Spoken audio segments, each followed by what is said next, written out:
Olá, gente, bom dia. É um prazer estar aqui com vocês hoje na FISWeek, no FISWeek. É muito bacana ver um evento dedicado à saúde. E aí a gente quis trazer um pouco como que a gente fala de saúde da mulher, né? Como é que a gente fala que esse investimento social ele pode ser indutor de conhecimento e cuidado. E é isso que a gente vai falar um pouquinho aqui hoje. E para mim é um prazer estar aqui com a Mari, com a Jaque. Tem uma organização chamada Think Organ, que ela recentemente produziu um estudo chamado Esgotadas, que fala como essas mulheres hoje estão no mundo, né? Principalmente quando a gente olha a situação no pós-pandemia. E um dado, né, que é bastante impactante do Institute for Health Metrics and Evaluation fala que 7 em cada 10 pessoas diagnosticadas com depressão e ansiedade são mulheres. A OMS, a Organização Mundial da Saúde, ela fala que o gênero implica diferentes suscetibilidades e exposições a riscos específicos para a saúde mental por conta de diferentes processos biológicos e relações sociais.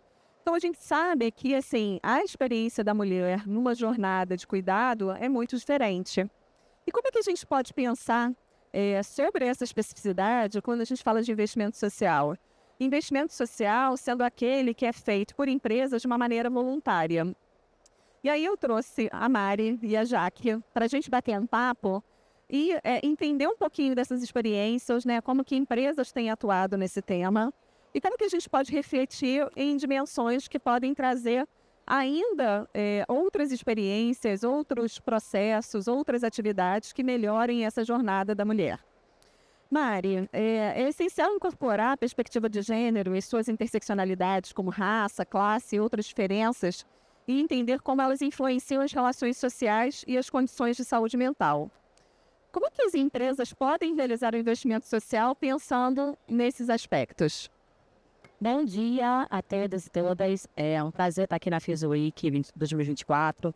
Uma pergunta extremamente necessária e importante. Considerando a nossa gerência de responsabilidade social da FISJANSESI, a gente apresenta um portfólio bastante vasto, mas é um portfólio que ele é muito customizado, entendendo a realidade e o contexto de cada empresa, né? Inclusive o seu nível. E uma das atividades que a gente pode, né, incentivar as empresas é a qualificação profissional.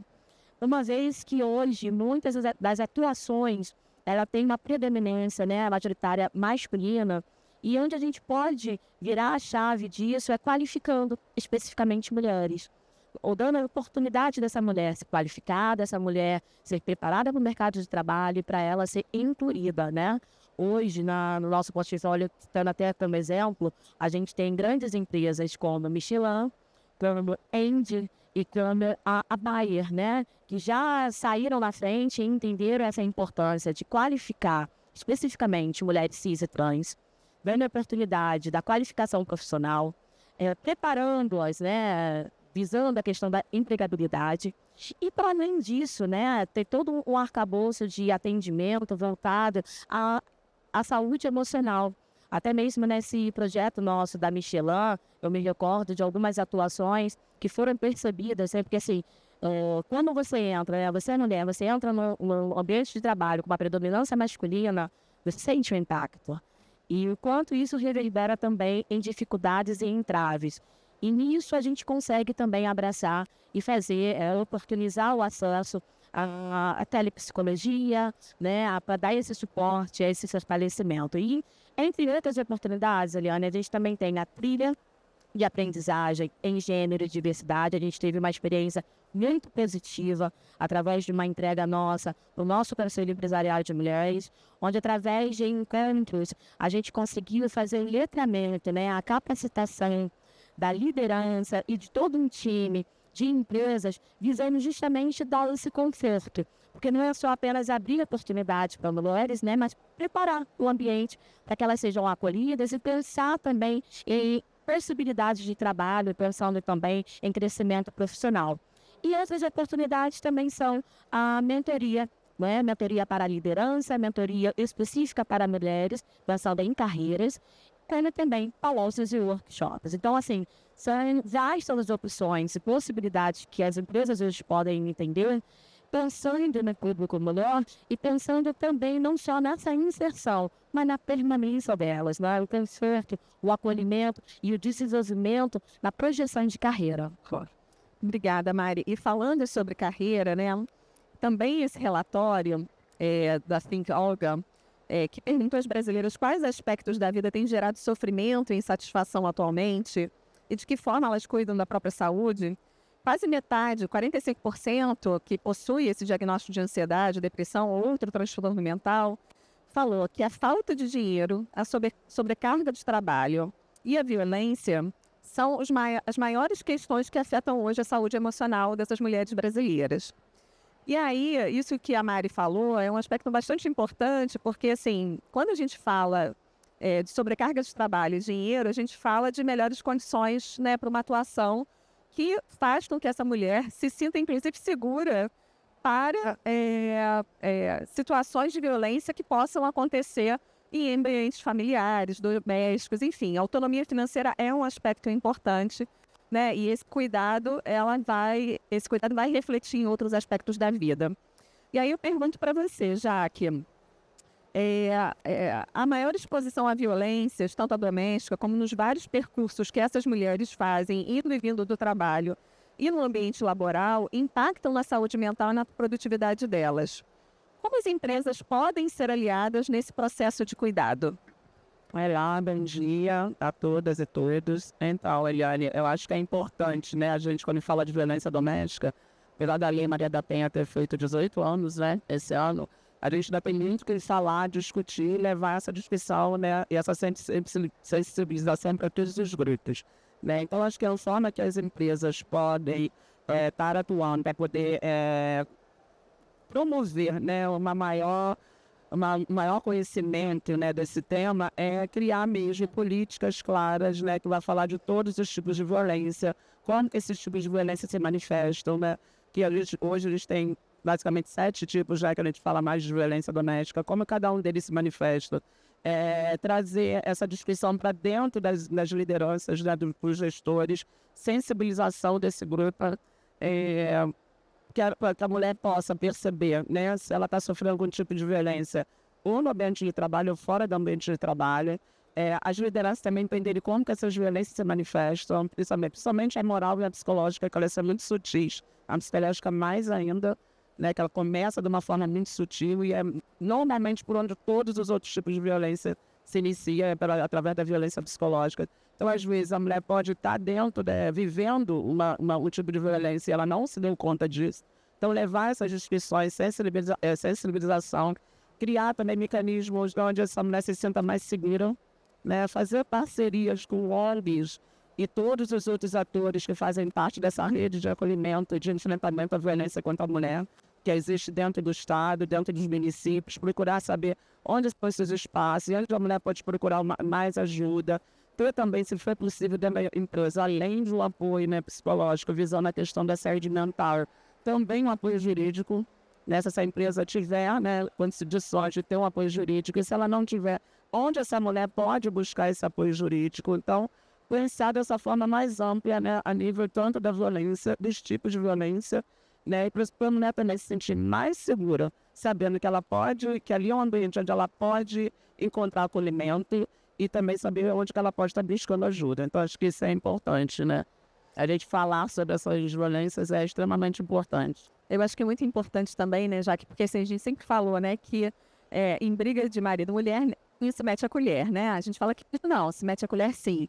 E as empresas também podem meter a colher no sentido de como que esses ambientes, eles estão preparados justamente para esse suporte. Muitas vezes é no trabalho que você tem maior perseverança, acolhimento.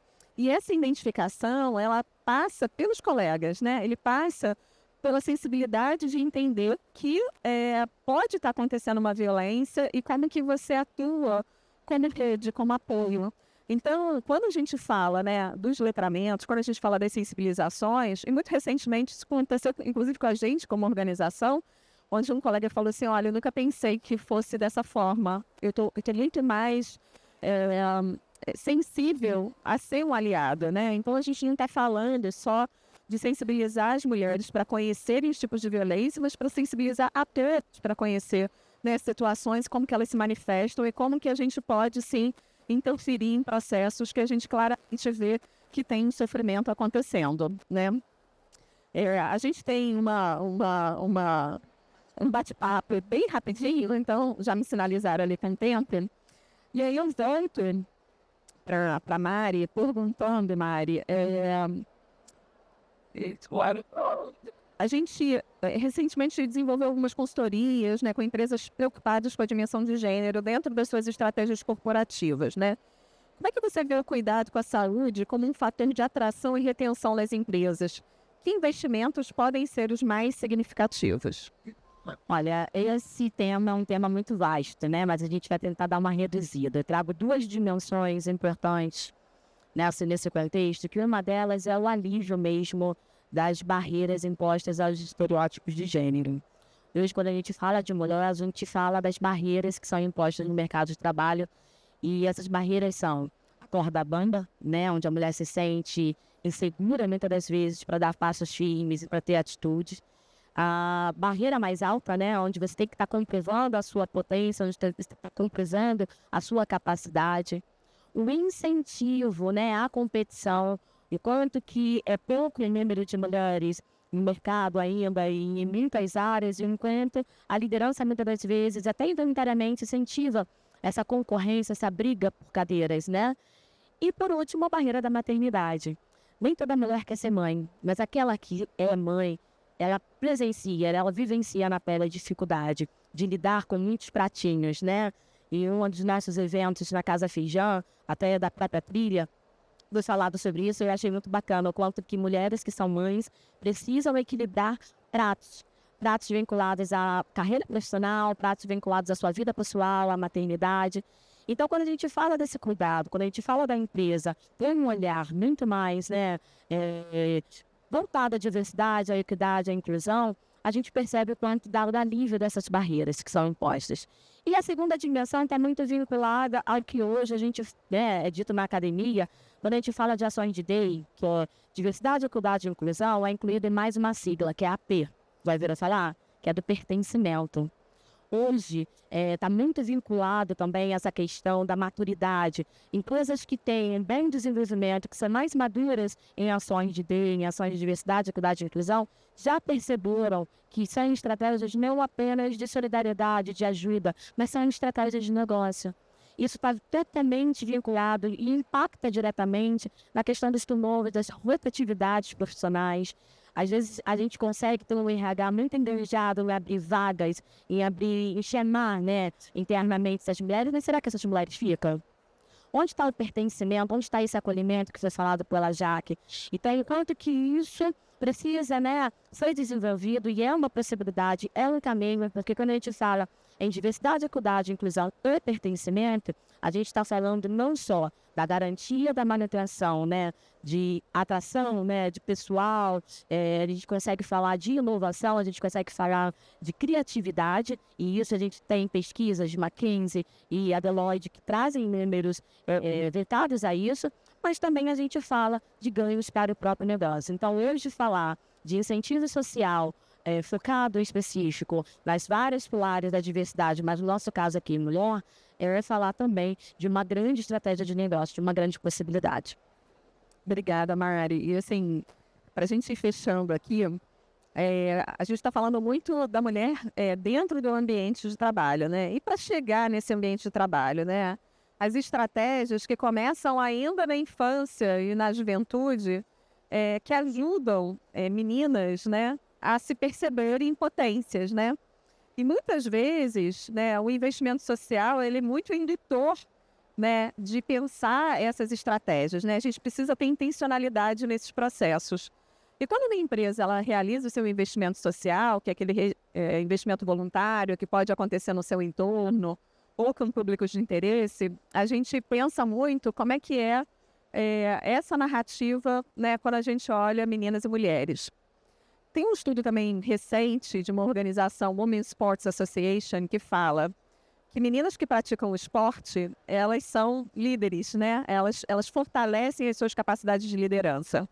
E também, né, a ONU Mulheres, ainda lá em 2016, na época, né, das Olimpíadas, ela também percebeu que mulheres, a partir da puberdade, meninas, né, a partir da adolescência, elas deixavam de praticar esporte em função de uma série, né, de percepções e vieses e, né, acesso a esses espaços com segurança, mas inclusive em relação com o próprio corpo. Então, a prática de esporte diminui.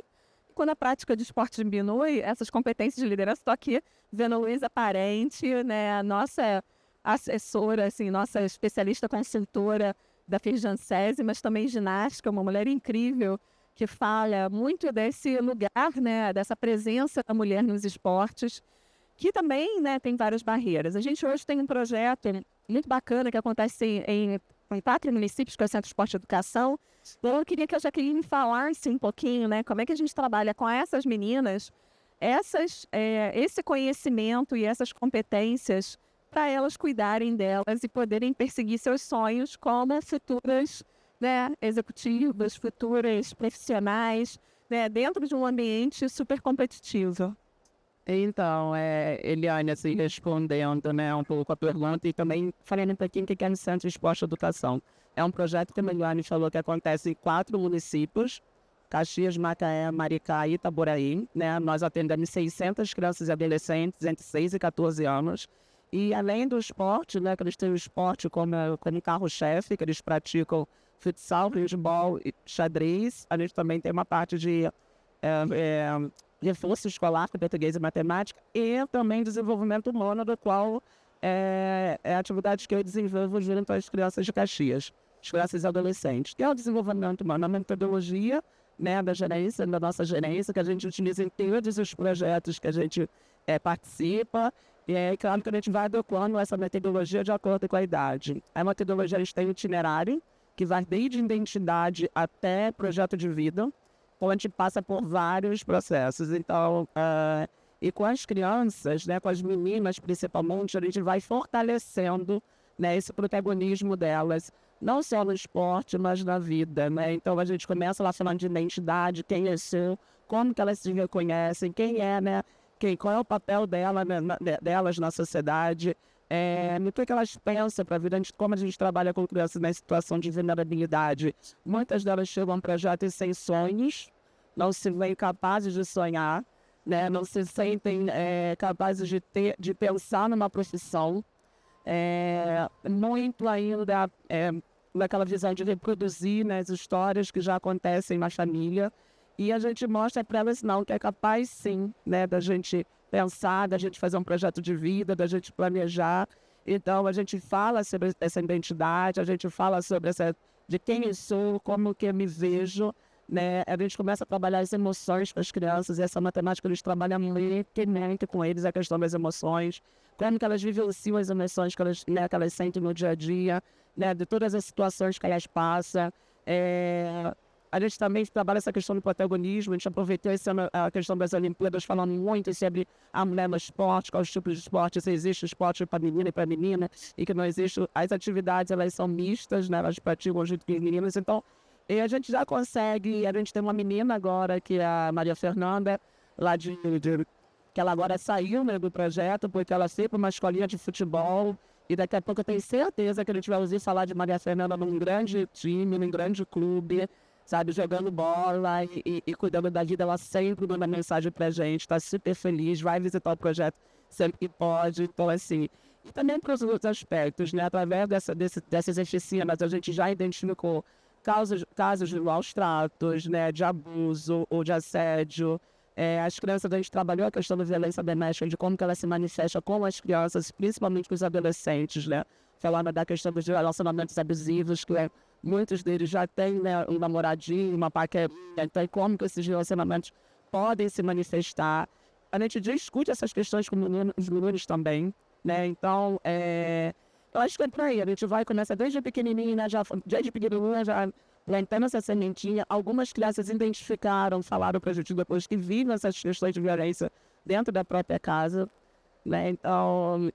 E aí a gente vai tentando, né, junto com a equipe, eu sou psicóloga, a gente tem uma equipe maior que também tem a pedagoga assistente social, essa equipe multidisciplinar vai acompanhando essas crianças os atendimentos, né, tanto delas individuais quanto das famílias. Então, assim, é importante a gente falar não só para as meninas, né, o quanto e como que a violência se manifesta, mas também para os meninos, para que lá nesse retiro não sejam, né, meninos que vão estar reproduzindo, homens que vão estar reproduzindo essa violência tão absurda que a gente vê todos os dias na televisão, né? Então, acho que é importante a informação sempre, né, é o caminho. Uma vez até uma pessoa estava falando com ela, você acha que a violência doméstica aumentou? Eu acho que não, eu acho que agora ela tem mais visibilidade. Né? Então, assim, esses números que eu também acho que ainda são subnotificados, né? Infelizmente, mas eu acho que o caminho é esse, a gente identificar, mesmo saber como é que se manifesta e poder passar no início tanto com as nossas crianças, as nossas meninas, as nossas adolescentes, com as nossas jovens. Muito obrigada, Jaque. A gente vai fechando por aqui, mas eu queria só dar uma resumida, porque a gente se propôs a falar sobre investimento social e como que isso impacta na vida das mulheres, das empresas e da sociedade. E ela se manifesta, né, e ela pode, né, ser potencializada com conhecimento e cuidado. E esse conhecimento e cuidado, ele acontece em todo e qualquer lugar, principalmente nos espaços de trabalho, né? Eu acho que quando o conhecimento se manifesta no espaço de trabalho, uma cultura, um valor organizacional, ele repercute para todos os outros lugares. Ele se repercute, né, nesse ambiente, ele se repercute na família, ele se repercute na sociedade. Então, o quanto que é importante que nós, líderes, colaboradores, que somos influenciadores dentro das empresas, a gente pense com cuidado e intencionalidade, práticas, ações que vão impactar essa mulher no dia a dia delas. E aí, como que isso se manifesta também em como que as empresas olhem os seus territórios, olhem as suas ações por fora das empresas também. E é isso que a gente quis trazer aqui. Eu queria agradecer a Mari e a Jaque com essas experiências que são tão valiosas.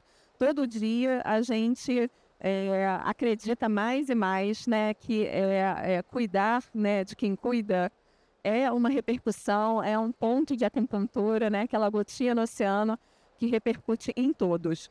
Então, né, convido a todos a, né, fortalecerem essas práticas em suas empresas. Quiserem conhecer mais do que a gente faz, a gente está com um stand maravilhoso aqui do lado. Também a gente está aqui com uma pesquisazinha, né, para vocês responderem, né, e também conhecerem mais em tendências de saúde. Então, queria agradecer a presença de todos vocês aqui hoje. Muito obrigada. Tenham um excelente dia aqui no FIS Week. Obrigada.